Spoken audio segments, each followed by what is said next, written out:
High বন্ধুরা, good morning. কেমন আছেন সবাই? ভালো আছেন আশা করি।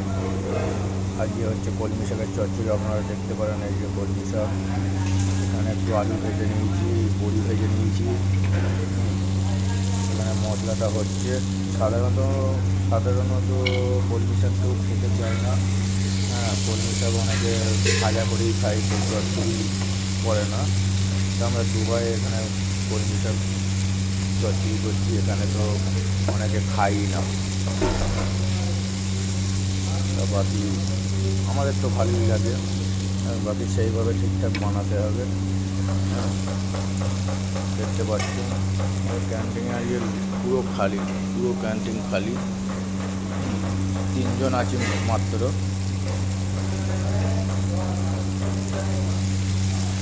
অনেক কদিন ভিডিও দেওয়া হয়নি,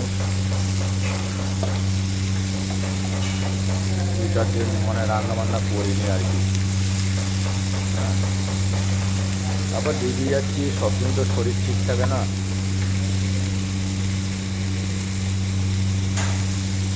দেখতে পারেন, এই যে এখানে রান্না না করলে খেতে পাওয়া যাবে না, কেন এখানে আত্মীয় স্বজন কেউই নেই।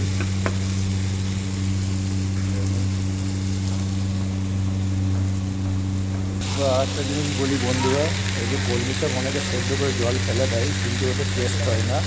কলমি শাকটা ভালো করে ধুয়ে নিয়ে তারপর আপনি ওটা ডাইরেক্ট কষবেন, তাহলে দেখবেন যে আর খেতে ভালো হবে। এই দেখুন, এটা আমি ডাইরেক্ট দিয়ে কষছি, এই দেখতে পারেন।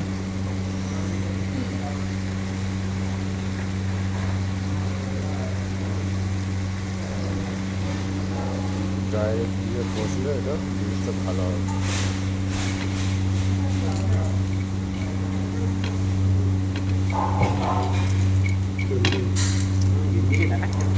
না না, এটা ভিডিও বানাচ্ছি। এই যে আমাদের কাকা রান্না করে, হ্যাঁ দেখো চা খাচ্ছে কাকা। আমাদের এটা ক্যান্টিনের রাঁধুনি, দেশ থেকে এসেছে, দারুণ রান্না করে। এটা তো আমরা চাট মশলা বানাই একটু খাওয়ার জন্য। কাকা সেই ভোর 5টা থেকে লেগে গেছে। ভোর 5টা থেকে ক্যান্টিনে লেগে গেছে। এই দেখতে পারেন ক্যান্টিন আমাদের এটা। হ্যাঁ, এটা আমাদের হচ্ছে ওর সাথে অতটা রান্না মানে সামনে তো বলতে হয়, ঠিক আছে। ক্যান্টিনে 100 জনের রান্না অতটা খাস হয় না, বুঝলেন তো, এই হচ্ছে ব্যাপার। বলবো না যে কোনো দিন ভালো হয় না, কোনো কোনো দিন ভালো হয়, কোনো কোনো দিন আবার একটু খারাপও হয়। দেখতে পারেন সব দিয়ে দিয়েছি। দেখুন ওইটা তোমায় নাড়তে হবে। শাকটা কতটা কমে গেছে দেখুন, অনেকে সেদ্ধ করে ফেলে দেয়।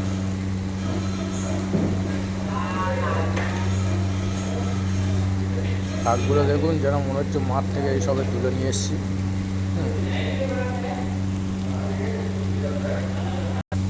দেখুন আমার শাক মোটামুটি হয়ে এসছে। 5-10 মিনিট রেখে দেবো, খালি হয়ে যাবে শাকটা।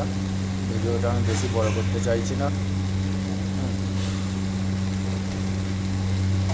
বাকি সবাই ভালো থাকবেন, সুখে থাকবেন, সুস্থ থাকবেন।